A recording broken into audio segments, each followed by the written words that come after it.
Donald Trump fires America's top diplomat Rex Tillerson, replacing him with CIA Director Mike Pompeo. The new head of the CIA will be Gina Haspel, an intelligence officer who played a role in its enhanced interrogation torture program. She will be the first woman to run the agency. Moscow says it had nothing to do with the poisoning of the former double agent Sergey Skripal in the UK last week. And Russia claims militants in Syria are preparing false flag chemical attacks to justify a potential US strike against the Assad government. That's as America's envoy to the UN threatens action against Damascus.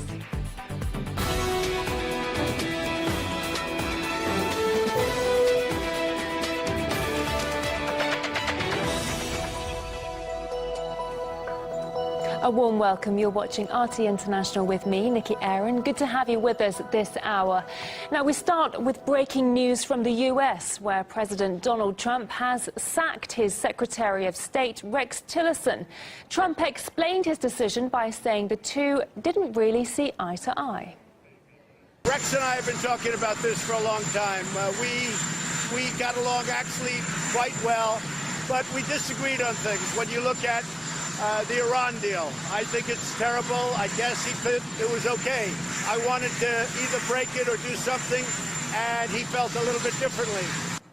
Well, for more on this, I'm now joined live in the studio by our correspondent Igor Zhdanov. Igor, thanks for coming in. Some people might be quite shocked by the news, others perhaps not. What more do we know about Tillerson's sacking at this point?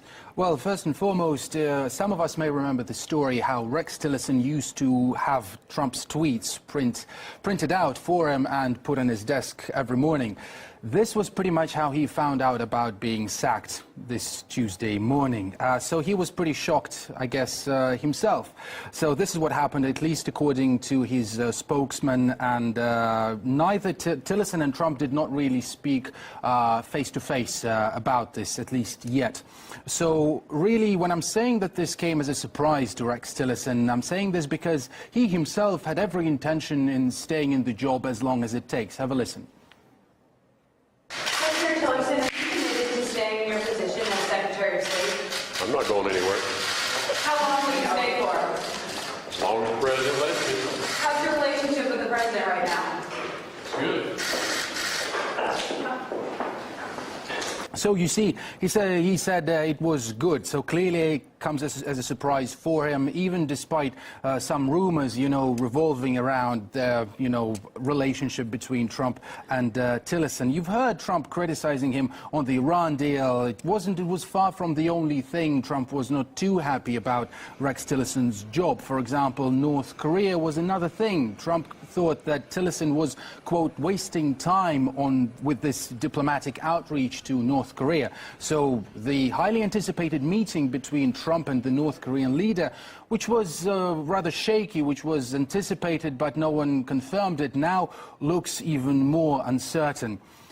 So really they are on different pages. They were on different pages with Trump, very much unlike Trump and Pompeo, the Tillerson's replacement. Have a listen how Trump described his relationship with the ex-CIA chief.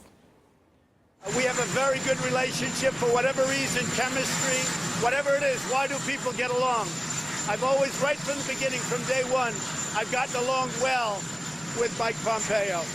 Now, this not only means a new Secretary of State, but it also means a new head to the CIA as well, of course. So tell us more about these new appointments.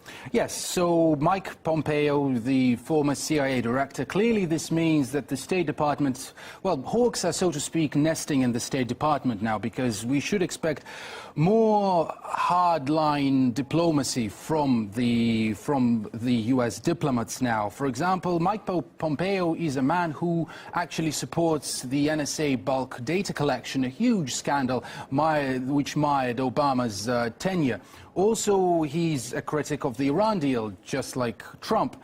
And whistleblowers will also have a much harder time with this diplomat-in-chief, so to speak. Have a listen how Mike Pompeo talked about the WikiLeaks. WikiLeaks walks like a hostile intelligence service and talks like a hostile intelligence service. Ignorance or misplaced idealism is no longer an acceptable excuse for lionizing these demons. This man is set to lead the whole of Washington's diplomatic team. But what's even more interesting in this whole scandal probably is another person sort of elevated along with Pompeo, and it's the new CIA head, and this is Gina Haspel, the first woman to actually head the agency. She used to run, even before being appointed as a deputy director, she used to run a CIA black site, so to speak, in Southeast Asia.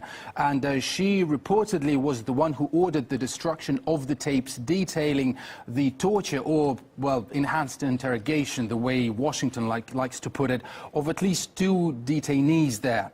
So she's a very secretive person as well. For example, at least when she was appointed as deputy director in 2017, people actually struggled to find a single photograph of her online. So she's not a public face at all. So with her nomination, things kind of fall into place, I should say, because given Trump's stance on enhanced interrogation and on Gitmo, bringing more hawks in the State Department and bringing and, elevating, bringing this person as Gina Haspel in the limelight, this is really outlines the sort of the hawkish shift we should probably expect from Washington now.